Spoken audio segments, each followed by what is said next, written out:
Hello! For today's video tayo ay magluluto ng sinangag. Igisa ang bawang, isunod ang kanin. So ayan, isunod natin ang kanin. At ito'y halu-haluin hanggang sa maging golden brown ang rice. And then, lalagyan natin siya ng cabbage or repolyo. Para all-in-one yung package niya. Meron na tayong gulay doon sa sinangag. Ganito magluto sa Hong Kong. Yung mga Chinese, ganyan magluto. Kaya yung sinangag nila, kumbaga pagkain na yung may ulam, may kanin, at may gulay. So, ayan, nilagyan natin ng cabbage. Yan talaga yung nilalagay nila or kahit anong gulay pwede. And then yan, ang hotdog, lagyan natin ng hotdog. Paghalu-haluin hanggang sa ito ay maging golden brown. At syempre, lalagyan natin ng asin. So, ayan, halu-haluin natin hanggang sa ito ay maging golden brown.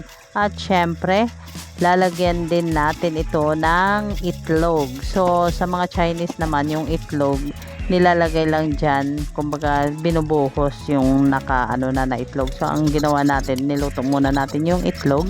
Saka natin ilagay dito sa sinangag. So, ayan.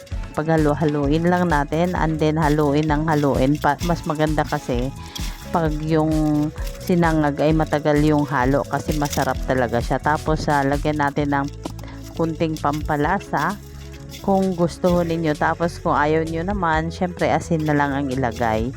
Tapos, yan. Masarap po yan. Haluin lang talaga. Sekreto ng masarap na sinangag ay laging haluin. Haluin hanggang sa yung parang na siya, yung lutong-luto. At mainit na mainit para masarap kainin. Tapos lalagyan natin siya ng dahon ng sibuyas para mas masarap. Yung malapit na maluto, lalagyan mo ng dahon ng sibuyas para mas yummy. Ayan. Ganyan lang ang pagluluto nito. At syempre, ayan, hinalo ng hinalo hanggang sa ito ay maluto. At tingnan nyo yung kulay.